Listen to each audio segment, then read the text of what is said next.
Senior journalist, ব্লিটজের সম্পাদক সালাউদ্দিন শরীফ চৌধুরী। সালাউদ্দিন শরীফ চৌধুরী, আপনাকে স্বাগত জানাচ্ছি।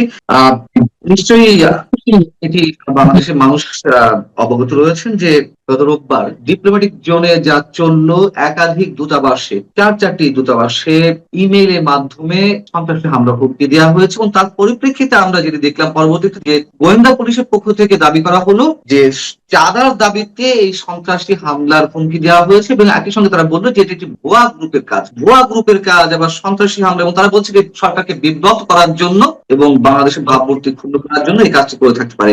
আসলে বিষয়টি কি, এবং এর মাধ্যমে আন্তর্জাতিক অঙ্গনে কি ধরনের বার্তা যাচ্ছে বাংলাদেশ সম্পর্কে, আপনার বিশ্লেষণ? অনেক অনেক ধন্যবাদ। দেখুন, বাংলাদেশের পুলিশ এই প্রথমবারের মতো একটা বিশ্ব রেকর্ড করে ফেলছে যে দেশের গুরুত্বপূর্ণ দূতাবাসগুলোয় জঙ্গি হামলার হুমকি দেওয়া হয়েছে, এবং সেই দূতাবাসগুলোর মধ্যে চীন এবং জাপান আমাদের অন্যতম উন্নয়ন সহযোগী। আমার জানা মতে আরো কয়েকটি দূতাবাসই গেছে, কিন্তু যেহেতু মানচিত্র কোনো তথ্য উপস্থাপন করে না, সেটা যদি কোনো গণমাধ্যমে না আসে, সেজন্য সেটা আমি বলতে চাচ্ছি না। কিন্তু একটু ক্রোনোলজিটা দেখুন। 10ই অগাস্ট জাতিসংঘের নিরাপত্তা পরিষদ বলল, নিরাপত্তা কাউন্সিল, বাংলাদেশে আকিস বা আল কায়দা ইন্ডিয়ান সাবকন্টিনেন্ট প্রবেশ করছে। এর মধ্যে তো বোমা উদ্ধারের ঘটনা আমরা দেখেছি। এখন চীনা দূতাবাসে এই ঘটনা, জাপানি দূতাবাসে, এবং যেই কথাটা মিডিয়াতে লুকানো হচ্ছে, পুলিশ বলছে চাঁদার দাবিতে বা বিকাশ নাম্বার দিয়েছে। দেখুন, এটার একটা অন্য একটা ইম্প্যাক্ট আছে যে বাংলাদেশে তো 2024-এর 5 আগস্ট থেকে চাঁদাবাদীর সাম্রাজ্য চলছে। চাঁদাবাজি কারা করছে সেটাও আমরা জানি। তাহলে পুলিশ কি এবার প্রমাণ করলো যে এই চাঁদাবাজি আন্তর্জাতিকীকরণ হয়ে গেছে, মানে এখন বিদেশিদের কাছে চাঁদা দেওয়া হচ্ছে, কূটনীতিকদের কাছে? এই বক্তব্যটা কিন্তু বাংলাদেশের এই সরকারের জন্যই ভাবমূর্তি, মানে চাঁদাবাজরা এত ব্যাপার যে এখন কূটনীতিকদের কাছেও চাঁদা চায়। এটা হলো প্রথম ঘটনা। পুলিশ যদি এটা ইচ্ছা করে করে থাকে, তাহলে এই সরকারকে পুলিশ চমৎকার ভাবে স্যাবোটেজ করে দিয়েছে। দ্বিতীয় হলো, যেই কথাটা কেউ বলছে না, যে পুলিশের সঙ্গে তো চীনের রাষ্ট্রদূত ঢাকায় ইয়াও ওয়েনের বাদানুবাদ হয়েছে, ঝগড়া হয়ে। এই ধরনের ইমেল কোন দূতাবাসে গেলে, যে কোনো দূতাবাসে, চীন হোক, জাপান হোক, মার্কিন যুক্তরাষ্ট্র হোক, তাদের কিন্তু নিজস্ব ফরেন্সিক টিম আছে, গোয়েন্দা টিম আছে এম্বাসির ভিতরে। তারা এটা প্রাথমিক পরীক্ষা নিরীক্ষা করে যখন নিশ্চিত হবে যে এটা কোনো উড়ো ইমেল নয় বা এটা কোনো একটা ফালতু জিনিস নয়, তখনই পুলিশকে খবর দিবে। কারণ ওরা তো হাস্যকর হবে না। তাহলে পুলিশ নিশ্চয়ই রাষ্ট্রদূতকে এমন কথা বলতে গেছে যে এটা চাঁদাবাজি, এটা এই ওটা ওই, যে জন্য রাষ্ট্রদূত ঝগড়া করেছেন। আমার একটা প্রশ্ন আছে, সবচেয়ে একটা প্রশ্ন আছে, সেটা হচ্ছে যে দূতাবাসগুলোর পক্ষ থেকে আমি যতটুকু জানি পুলিশকে আগে জানানো হয়নি। চীন বা জাপানের দূতাবাস তারা প্রথমে পররাষ্ট্র মন্ত্রণালয়কে জানিয়েছে, পররাষ্ট্র মন্ত্রণালয় পুলিশকে ইনফর্ম করেছে, পুলিশ পরবর্তীতে তাদের কাছে গেছে।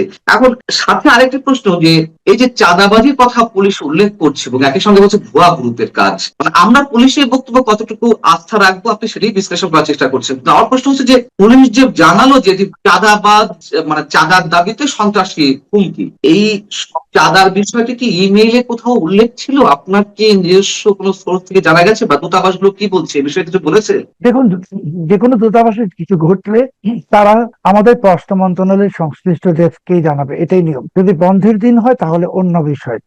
কিন্তু পুলিশ যে বলছে যে চাঁদার দাবি করেছে, এখন এই কথাটা তো পুলিশের বরাত দিয়ে আমরা শুনছি, কিন্তু দূতাবাসগুলো তো এটা বলছে না। আর চাঁদার দাবি করতো, বিকাশ নাম্বার দিত, ভুয়া হতো, তো দূতাবাসরা তো এত হাস্যকর নয় যে একটি ভুয়া জিনিস নিয়ে তারা এতটা তৎপর হবে যে সেখানে রাষ্ট্রদূত স্বয়ং উপস্থিত। জাপানি দূতাবাসে যখন পুলিশ গেছে, ডিবির টিম, তখনও জাপানি রাষ্ট্রদূত ছিলেন। তার মানে বিষয়টা খুব সিরিয়াস। আর বাংলাদেশের পুলিশ যদি বলে যে এটা ভুয়া, বিকাশ নাম্বার ভুয়া, বাংলাদেশের পুলিশ যে কত সত্যি কথা বলে ওই দূতাবাসের কূটনীতিকরা জানেন। কারণ এই যে রংপুরের যে 4জন হিন্দু নিহত হলেন, একজন শিক্ষক, তার স্ত্রী, 2 সন্তান, পুলিশ তো বলে দিল 2জন ধরেছে ইয়াবা আসক্ত।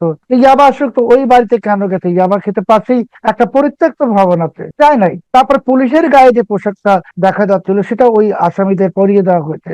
এই সমস্ত গল্প গুজব, জজমিয়া নাটক আমাদের পুলিশ অতীতে এত সাজিয়েছে, এখনো সাজায়, যার জন্য কূটনীতিকরা জানেন যে কোনটা সত্যি কোনটা মিথ্যা। কিন্তু ধরুন যদি চাঁদাবাজির ঘটনা হয়, তাহলে তো আমি বলেই দিলাম যে জঙ্গিবাদের ব্যাপারে আমাদের উপর তো একটা অ্যালিগেশন, অভিযোগ এসেই গেছে। কোন নতুন অভিযোগ আসবে যে চাঁদাবাজরা কূটনীতিক মিশনে চাঁদা চায়। ওইটা শোনার পর বাংলাদেশে আর কোনো বিনিয়োগকারী আসবে?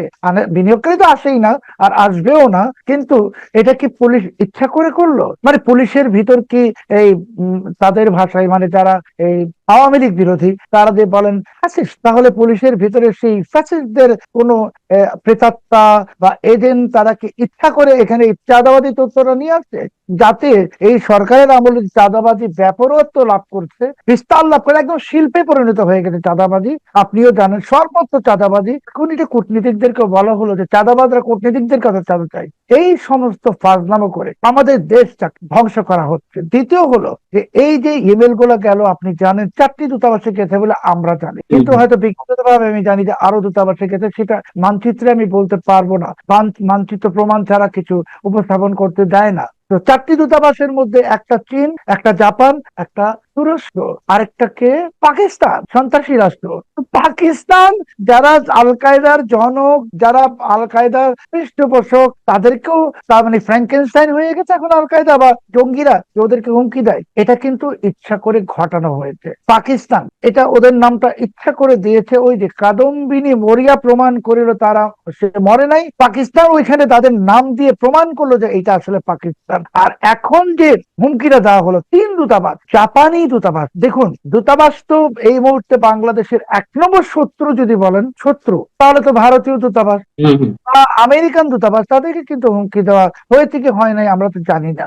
তো এই ঘটনাটা কখন ঘটানো হচ্ছে? যখন পাকিস্তান বাংলাদেশকে কথিত মক্কা চুক্তির নামে, পাকিস্তান আর তুরস্কের যে সামরিক জোট, এখানে যখন বাংলাদেশকে ঢোকাচ্ছে, তখন ওই সমস্ত ঘটনা থেকে বা এই যে ভারত সফর নিয়ে, প্রধানমন্ত্রীর বাতিল হওয়া ভারত সফর নিয়ে যে সমস্ত তর্ক এবং বিতর্ক, এই সবকিছু থেকে মানুষের দৃষ্টি অন্যদিকে সরানোর জন্য এই ঘটনাটা ঘটানো হয়ে থাকতে পারে। তাহলে এই ঘটনা যদি পাকিস্তান না ঘটিয়ে থাকে, তাহলে কে ঘটালো? তাহলে তারাই ঘটিয়েছে, যারা এই ভারত সফরের বিষয়টা বা মক্কা চুক্তির বিষয়টাকে ধামা চাপা দিতে চান। এখানে কিন্তু জিনিসটা এত সহজ না। পুলিশ বলছে চাঁদা চেয়েছে, বিকাশ নাম্বার ভুয়া।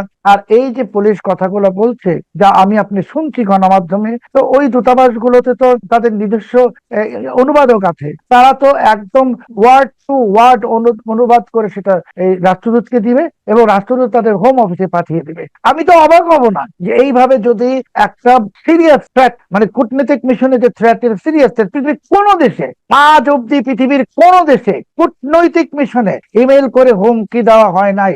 আক্রমণ হয়েছে, হামলা হয়েছে, কিন্তু ইমেল করে হুমকি দেওয়া হয় মাত্র একটা দেশ, এবং সেই দেশটির নাম হলো পাকিস্তান। তাহলে কি আমরা তো পাকিস্তান হয়ে গেছি? মানে আমাদের পাকিস্তানে যা ঘটছে এখানেও সেটা ঘটছে, ইমেইলে হুমকি। এবং এটাকে যদি সরকার সিরিয়াসলি না নেয়, আপনি নিশ্চিত থাকুন এর একটা চরম পরিণতি আমাদের দিকে আছে। চীন তো আমাদেরকে টাকা এমনিতেই দিবে না, গ্যাস নাই, বিদ্যুৎ নাই, আইন শৃঙ্খলা পরিস্থিতি নাই, কেউ টাকা দিবে না। চীন কেন? কেউই টাকা দিবে না। এখন সরকার যে কাজগুলো করছে, এটাকে আমরা ইংরেজিতে বলি সুইসাইডাল, আত্মঘাতী বলো। আপনার অনুমতি নিয়ে আমি 2-3টা তথ্য একটু এখানে সন্নিবেশিত করব। যে দেখুন, ড্যামরাতে যে বোমা ধরা পড়লো, ডেটো বোমা, ডেটো বোমা বলতে মানে ছোট বোমা, যেটা আপনি পানির বোতলে বা এমনকি ইনজেকশনের সিরিঞ্জে ওই বোমাটা বানানো যাবে, কিন্তু এগুলো সব প্রাণঘাতী বোমা। তো এই ডেটো বোমার সাথে যার সংশ্লিষ্ট, যাদেরকে গ্রেপ্তার করা হয়েছে, একজনকে বলা হয়েছে সে দাওয়াতুল ইসলামের সদস্য। দাওয়াতুল ইসলাম কিন্তু আন্তর্জাতিকভাবে নিষিদ্ধ আল কায়দার সহযোগী সংগঠন। দাওয়াতুল ইসলাম পুলিশ বলেছে। তাহলে আপনি অন্য ঘটনায় সাভারে আপনি শুনেছেন যে বাড়িতে রেড করা হয়েছে, এটা বলেছে জেএমবি, পুলিশ বলে এটা নিও জেএমবি। আসলে ইংরেজিতে কোন শব্দ এই জঙ্গি গোষ্ঠীর ক্ষেত্রে হয় না। যেমন ইসলামিক স্টেট যেটাকে আমরা বলি, ওটার অরিজিনাল নাম হলো দায়েশ, আল কায়দা, বোকো হারাম, আল শাবাব, এইগুলো আরবি নাম। তো এই যে নিও জেএমবি, আমি মানচিত্র অনুষ্ঠানে বলেছিলাম সম্ভবত, যে এই জঙ্গি সংগঠন তার কোনো মিষ্টি বিরিয়ানির দোকান না, যে নিউ অমুক সুইট, নিউ তমুক বিরিয়ানি, এগুলো সব ফাজলামো হচ্ছে। জঙ্গি বাংলাদেশে ঢুকে গেছে, জঙ্গি বাংলাদেশে ঢুকে গেছে, এবং সেই জঙ্গি আল কায়দা। এটা এখন বর্তমান সরকার ধামাচাপা দিতে চেষ্টা করছে, যেটা ঠিক এই বিএনপি সরকার 2001 থেকে 2006 তখনও এই কাজ করেছিল। আপনি বলবেন 2001 2006 তো বিএনপি জামাত জোট সরকার ছিল, এখন তো বিএনপি জামাত যুক্ত সরকার কি, তো বরং তো এটা আরো ভয়ঙ্কর, এটার সঙ্গে এখন ইউনুসও আছে। তো এই 2001 থেকে 2006 যে ধামাচাপা দেওয়ার পর 5-এ যে ঘটনা ঘটলো, দেশব্যাপী সিরিজ বোমা হামলা, এই সরকার আমাদের গোটা জাতিকে, দেশকে মহা বিপদের দিকে নিয়ে যাচ্ছে। আমি আপনাকে গ্যারান্টি দিয়ে বলছি, এই সমস্ত জিনিস নিয়ে যে ফাজলামো হচ্ছে, দূতাবাসে হামলার হুমকি, আমি আপনাকে একটা তথ্য, আপনি যদি অনুমতি দেন আমি বলতে চাই, যেহেতু মানব মানচিত্র বলবে যে আমরা তো কোনো আনভেরিফাইড সোর্সের কোনো কিছু বলবো না, তারপরে বলি, আমি দায়িত্ব নিয়ে বলি যে দূতাবাস তো চারটা না, দূতাবাস তো আরো কয়েকটা। সেই দূতাবাস গুলোর নাম তো গভর্নমেন্ট বলছে না, কেন বলছে না? বা ওই দূতাবাস গুলো ইনফর্মই করেনি গভর্নমেন্টকে। আপনার মনে তার মানে আছে আপনি বলতে যাচ্ছেন আরো অনেক দূতাবাসকে এই ধরনের হুমকি দেওয়া হয়েছে? এর চেয়ে 4-এর থেকে বেশি আরো আছে, জি। আচ্ছা। এবং আপনার মনে আছে যে ইউনুস জামানায় একটি জঙ্গি গোষ্ঠী আমেরিকান দূতাবাসে হামলার প্রস্তুতির অংশ হিসেবে আমেরিকান এমবেসি সংলগ্ন খেলার মাঠে খেলার ছলে তারা রেকি করছিল, এটা তো আপনি গণমাধ্যমে দেখেছেন। এখন আসলে মার্কিনীদের বলুন বা অনেক দেশেরই বলুন, এই সরকারের উপর কোনো আস্থা নাই, বিশেষ করে জঙ্গির ক্ষেত্রে নাই বলে তারা এই কথাটা পররাষ্ট্র মন্ত্রণালয়কে জানায়নি। আমি তো আপনাকে বলছি দায়িত্ব নিয়ে যে আরো কিছু গুরুত্বপূর্ণ দেশের দূতাবাসে একই হুমকি দেওয়া হয়েছে। এবং যেহেতু আহ, তারা কেন সরকারকে ইনফর্ম করছে না? তারা কেন পররাষ্ট্র মন্ত্রণালয়কে ইনফর্ম করছে না? ওরা তো জানে যে এদেরকে ইনফর্ম করে কোনো লাভ নেই, কারণ এরা এটাকে ধামাচাপা দিবে। যার জন্য ওই দূতাবাসগুলোর একটি, আমি নাম বলতে পারবো না, বলবো না, অবশ্যই পশ্চিমা দূতাবাস, তারা ফর্মালি কিছু তো তাদেরকে করতেই হবে। তারা তো বাংলাদেশে তাদের কার্যক্রম চালাবে, কিন্তু বাংলাদেশ গভর্নমেন্টকে তো অবগত করতে হবে। উত্তর দেই, তারা সরকারকে না জানিয়ে তাদের দেশের শীর্ষ গোয়েন্দা সংস্থাকে আমন্ত্রণ জানিয়েছে বা ইনভলভ করেছে এটাকে তদন্ত করার জন্য, যাতে ওরা যখন ইনফর্ম করবে পররাষ্ট্র মন্ত্রণালয়কে, তখন যেন আবার ওই আরেকটা জজ মিয়া নাটক না বানানো যায়। ওরা আচ্ছা। তথ্য প্রমাণ সহ, মানে আপনিও জানেন যে ইমেইল আপনি যদি ভিপিএন ও ব্যবহার করেন, সেটাও কিন্তু ফরেনসিকে ধরা পড়ে যাবে যে ইমেইলটা কোথা থেকে পাঠানো হলো। তো টিভি যে বলছে এটা চাঁদাবাজির হুমকি, বিকাশের লোক ধরেছে, তো ইমেইলটা কোথা থেকে আসছে সেটা বার করুক, আমরাও দেখতে চাই। এবং দেখুন কি চমৎকার একটা বিবৃতি, ওরা বলছে চাঁদাবাজির হুমকি, বিকাশ নাম্বার দিয়েছে, আপনি গণমাধ্যমে দেখবেন বিকাশের কিছু নিরীহ লোককে নাম দেওয়া হয়েছে, ওরা এসব জানেই না, পুলিশ বলছে। আরে বাংলাদেশের পুলিশ উল্টা বলে যে বিকাশের লোক ওই সংঘবদ্ধ চক্রের সঙ্গে জড়িত, এটা না বলে কি বলছে, নিরীহ লোকদের নাম দিয়েছে, ওরা জানেই না। তার মানে পুলিশ তো আসলে ওই যে চাঁদাবাদী তথ্যটা উপস্থাপন করে সেইখানে যে বিকাশ ইত্যাদি গল্প ফাঁকছে, সেটার কারণে যেন আরো কিছু লোককে ধরতে না হয়, আগেই তাদেরকে দায় মুক্তি দিচ্ছে যে এরা কিছু জানে না, এরা নিরীহ। পুরো ঘটনাটা আমি আপনাকে বলছি যে এই জঙ্গি হামলা নিয়ে যে খেলাধুলা শুরু হয়েছে, এটা পরিণতি ভালো না। স্বরাষ্ট্রমন্ত্রী জাতিসংঘের ওই প্রতিবেদনকে ডিনাই করেছেন এবং বলেছেন যে এটি গুরুত্বের সহকারে নেওয়ার কিছু নেই। আমার প্রশ্ন হচ্ছে যে কেন সরকার এটি হাইড করার চেষ্টা করছে? যদি হাইড করে থাকে তাহলে কেন হাইড করার চেষ্টা করছে? এবং আমি সঙ্গে মানে এই প্রশ্নের সঙ্গে একটি বিষয় জুড়ে দিতে চাই। জামায়াতের আমির ডাক্তার শফিকুর রহমান তিনি রোববার একটি মন্তব্য করেছেন যে 24শে আন্দোলন ফাইনাল যুদ্ধ ছিল না, ওটা ছিল রিহার্সেল, সামনে আরো অনেক বড় যুদ্ধ। 24শে আন্দোলনকে ঘিরে কি হয়েছে, কারা প্লট নির্মাণ করেছিল, কোন ধরনের তৃতীয় পক্ষ এখানে ক্লিন মিশনের সাথে জড়িত ছিল, বা আইন শৃঙ্খলা রক্ষাকারী বাহিনীও বা কতটুকু করেছে আওয়ামী লীগ সরকারের, এগুলো আস্তে আস্তে সব ক্লিয়ার হচ্ছে। জামাতের আমিরের এই বক্তব্যের সঙ্গে আপনি কোনো কিছু, কোনো ইঙ্গিত পান কিনা আগামী দিনের রাজনীতি নিয়ে? আপনার প্রশ্নের দুটো উত্তর। তো উনি বলেছেন যে জাতিসংঘের এই রিপোর্টটি অনুমান নির্ভর এবং এটা সরকার আমলে নিচ্ছে না। তো এটা ওনাকেই আমি বিনয়ের সাথে জানতে চাইবো যে এই রিপোর্টটা অনুমান নির্ভর, আর যখন জাতিসংঘ বললো 800 কতজন মারা গেছে, ওইটা একদম সলিড, ওইটা দিয়ে মামলা করা যাবে, সাজা দেওয়া যাবে। আপনাদের পক্ষে যেটা যায় সেইটা হলো একদম মানে কোরআনের বাণী, বাইবেলের বাণী, আর যেটা পক্ষে গেল না সেটা অনুমান নির্ভর। এক। দ্বিতীয়, আপনার যে প্রশ্নের উত্তর, দেখুন জামাত আর এনসিপি, শফিকুর রহমান সাহেব বা আসিফ, যে ওই যে এনসিপির একজন আছে আসিফ, কি যেন, আসিফ মাহমুদ, এরা তো আসলে একই। সেই তো বলেইছিলেন যে 24শে সেই অভ্যুত্থান যদি ব্যর্থ হতো, ওনাদের সশস্ত্র আন্দোলনের বা সশস্ত্র সংগ্রামের প্রস্তুতি ছিল। উনি তার মিথ্যা কথা বলেননি, ওনার তো প্রস্তুতি ছিল, অস্ত্র তো পাকিস্তান থেকে এসেছে, স্নাইপার রাইফেল গুলা কারা এনেছে, কারা স্নাইপার চালিয়েছে, এগুলো আমরা জানি, একদিন আসবে সামনে। এখন জনাব শফিকুর রহমান যে কথা বলেছেন, এখানে কিন্তু জনাবটা আমি ইচ্ছা করে ব্যবহার করছি, কারণ এরা সবাই ভাই, গুণীমানী মানুষ তো ভাই, আমরা হলাম বাঙালি জাতি, আমাদের কোনো দাম নাই। তো উনি যখন বলেছেন যুদ্ধ হবে, আসলে যুদ্ধের প্রস্তুতি চলছে। সেই যুদ্ধের প্রস্তুতি স্বরূপ আল কায়দা প্রবেশ করেছে, সেই যুদ্ধের প্রস্তুতি স্বরূপ দূতাবাসে জঙ্গি হামলার হুমকি দেওয়া হচ্ছে, সেই যুদ্ধের প্রস্তুতি স্বরূপ পুলিশ বলছে এটা চাঁদাবাজির ঘটনা। মেটিকুলাস ডিজাইন, আরেকটি মেটিকুলাস ডিজাইন চলছে। জামাত তো একদম মানে তাদের তো তৈরি ফলের থালটা বিএনপি কেড়ে নিয়েছে। 2026 সালের 12 ফেব্রুয়ারি তো জামাত নিশ্চিত ছিল ক্ষমতায় আসবে, এবং জামাত এখন নিশ্চিত যে নির্বাচন দিলে জামাতের 300 আসনে হয়তো 290টা আসনই তারা পাবে, এটা তারা মনে করে। কাজেই এখন যেহেতু নির্বাচন আর দেওয়ার সুযোগ নাই, আপনি নিশ্চিত থাকুন যে শফিকুর রহমান সাহেবের কথাটাকে আপনি একেবারেই কথার কথা ধরেন না। আর শফিকুর রহমান সাহেব সাধারণত কথার কথা বলেনও না। যেমন বলেছিলেন কর্মজীবী নারীরা প্রস্টিটিউট, বেশ্যা, পতিতা, এটা উনি একদম ওনার হৃদয়ে যে কথাটা সেটাই উনি বলেছেন। উনি কোনো ভনিতা করে কিছু বলেন না।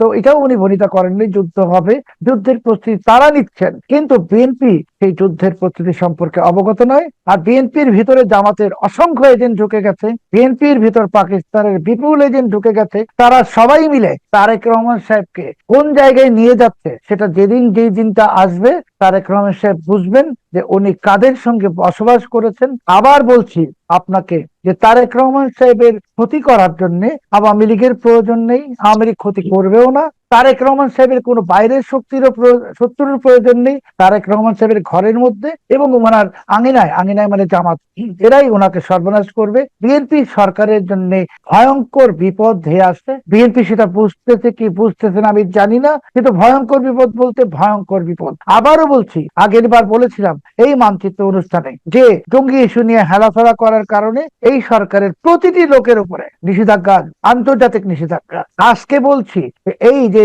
জঙ্গি হামলার হুমকি দেওয়া হলো দূতাবাসগুলো, এটাকে নিয়ে যদি আপনারা ফাতরামো করেন, ফাজলামো করেন, ইয়ারকি করেন, এর খেসারত আমাদের সবাইকে দিতে হবে।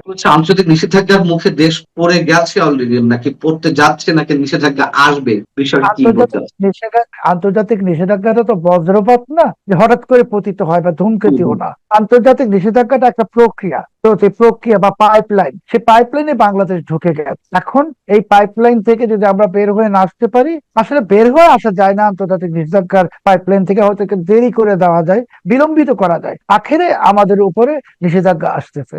এখন জাতিসংঘের পক্ষ থেকে বা বিভিন্ন ধরনের মানবাধিকার সংগঠনের পক্ষ থেকে তো এই ধরনের ইনফরমেশন মাঝে মাঝে আমরা দেখি যে অমুক রাষ্ট্রে জঙ্গিবাদ বিস্তার করছে, অমুক জায়গায় জঙ্গিবাদ উত্থান করছে, কিন্তু এই ধরনের অভিযোগ এলেই কি তাই সেই রাষ্ট্রগুলো বা সংশ্লিষ্ট দেশগুলো নিষেধাজ্ঞার মুখে পড়ে? না, আপনি তো জাতিসংঘের একটি রিপোর্টের ভিত্তিতে তো দেশের সাবেক প্রধানমন্ত্রী সহ অনেকের বিচার করছেন, তাই না? জাতিসংঘের রিপোর্টই তো, আপনি তো সেটা বলছেন এটা একদম বাইবেলের বাণী। তো ওইটা যদি বাইবেলের বাণী হয়, তাহলে এটাও বাইবেলের বাণী। আপনি তো একটা মানবেন অন্যটা মানবেন না, এটা তো হয় না। জাতিসংঘের রিপোর্ট মাত্র, আর কিছুই না। জাতিসংঘ বলে দিচ্ছে যে এখানে 800 না কয়শো লোক মারা গেছে, সেটার ভিত্তিতে আপনি দেশের সাবেক প্রধানমন্ত্রীকে মৃত্যুদণ্ড দিয়ে দিয়েছেন। অথচ যে জাতিসংঘের ভলকার টুর্ক বা আন্তনিও গুতেরেস, এরা তো ইউনূসের বন্ধু। ভলকার তুর্কের বিরুদ্ধে তো অসংখ্য অভিযোগ আছে, অসদাচরণের অভিযোগ। তো এইগুলাও তো হওয়ার পরেও তো আপনি সেই রিপোর্ট নিয়ে নাচতেছেন। আপনি সেই রিপোর্ট নিয়ে দেশের সব থেকে প্রাচীনতম রাজনৈতিক দলকে এবং আপনার রাজনৈতিক প্রতিপক্ষকে ঘায়েল করছেন। তাহলে ওইটা সত্যি হলে এটাও সত্যি, আর যদি এটা মিথ্যা হয় ওইটাও মিথ্যা। এইটা যদি অনুমান নির্ভর হয় আল কায়দা, তাহলে ওইটাও অনুমান নির্ভর, তাহলে পুরো বিচারটাই অনুমান নির্ভর। আপনাদেরকে এখন সিদ্ধান্ত নিতে হবে কোনটা সত্য। যে স্বরাষ্ট্রমন্ত্রী যে বলেছেন যে এই রিপোর্টটি অনুমান নির্ভর, আমরা ওনার কথাটা মেনে নিব।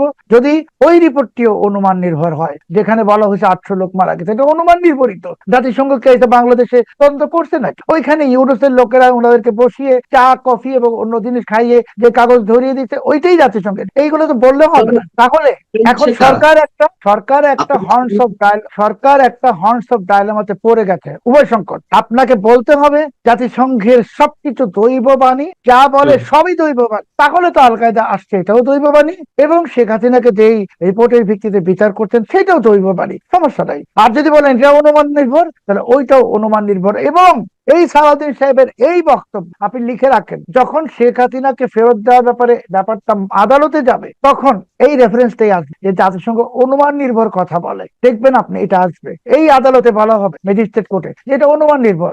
আপনারা ফেসে যাচ্ছেন কারণ কি, একটি মিথ্যা যখন আপনারা তৈরি করছেন, সেই মিথ্যা দিয়ে আপনারা এত বড় ঘটনা ঘটাচ্ছেন, তো সেই মিথ্যার বাদে আপনারাই এখন পড়ে গেছেন। এখন যদি আপনারা এই জাতিসংঘকে ডিসক্রেডিট না করতে পারেন, ডিসক্রেডিট মানে তাদের কথাকে উড়িয়ে না দিতে পারেন, যে না ওইটাও বাদ, ওইটাও বাদ, ওই রিপোর্টটাও বাদ, নতুন করে তদন্ত হবে, তাহলে বাংলাদেশ বেঁচে গেল। আর যদি ওইটাকে চালু রাখেন, এটাও চালু থাকবে এবং বাংলাদেশের দিকে নিষেধাজ্ঞা ধেয়ে আসবে। না, যদি তাই হয়, মানে সন্ত্রাস বা জঙ্গি গোষ্ঠীর তো নানান ধরনের উদ্দেশ্য থাকে, এক এক দেশে এক এক ভাবে তারা বিস্তার লাভ করে। বাংলাদেশে কথিত ধর্মীয় জঙ্গিবাদী গোষ্ঠী তাদের একটা লক্ষ্য থাকতে পারে, কিন্তু তাদের সঙ্গে রাজনৈতিকভাবে বিশেষ গোষ্ঠীর সম্পর্কটা কি, কারা খেলছে? জঙ্গি গোষ্ঠীদের মোটা দাগে সব জঙ্গি গোষ্ঠীর লক্ষ্য হলো খেলাফত রাষ্ট্র প্রতিষ্ঠা। আর সেখানে রাজনৈতিক দল যদি বলেন আপনি জামাত ইসলামী, এরা কিন্তু মুসলিম ব্রাদারহুড থেকে জন্ম নেয়া, এবং মুসলিম ব্রাদারহুড কিন্তু ওই একই খেলাফত রাষ্ট্র, মানে অনেকটা ওই যে হিজবুত তাহরীরদের যেটা একই রকম। তো জামাতে ইসলামী তো অরিজিনালি গণতন্ত্রে বিশ্বাস করে না, ওরা তো আল্লাহর আইন নামে বলতে যেটা বোঝায় সেটা খেলাফত রাষ্ট্র। তো জামাত খেলাফত রাষ্ট্র চায়, হিজবুত তাহরীর খেলাফত রাষ্ট্র চায়।